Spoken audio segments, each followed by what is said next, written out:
Welcome to our channel. Today we how to install Mailchimp for audience automation with no-code tools, detailed guide step by step clearly.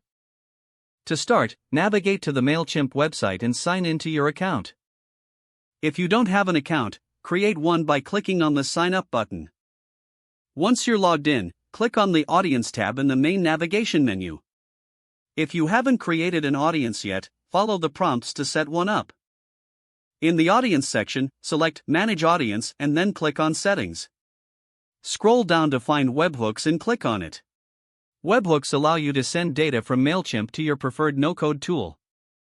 Click on the Create Webhook button to set up a new webhook. You will need to enter the URL of the no-code tool you wish to connect with Mailchimp. After entering the URL and selecting the events, click Save. Now, open your no-code tool, such as Zapier or Integro. In your no-code tool, create a new automation scenario or ZAP. Choose Mailchimp as the trigger app in your automation setup. You may need to test the connection to ensure everything is set up correctly. Once your Mailchimp account is connected, define what actions you want to take when the event occurs. After configuring the actions, run a test to ensure the automation works as expected.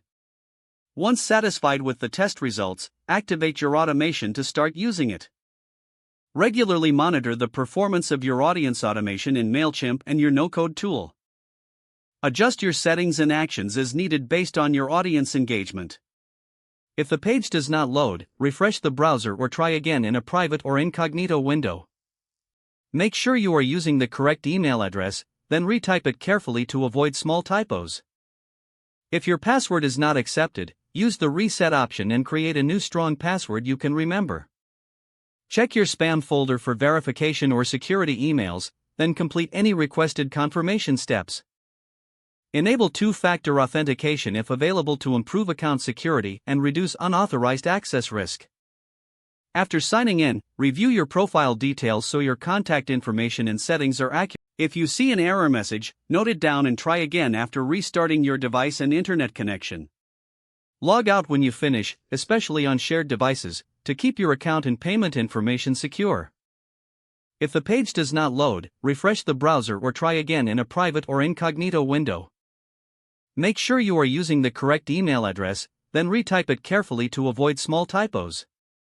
If your password is not accepted, use the reset option and create a new strong password you can remember. Don't forget to like this video and subscribe to our channel for more step-by-step tech guides.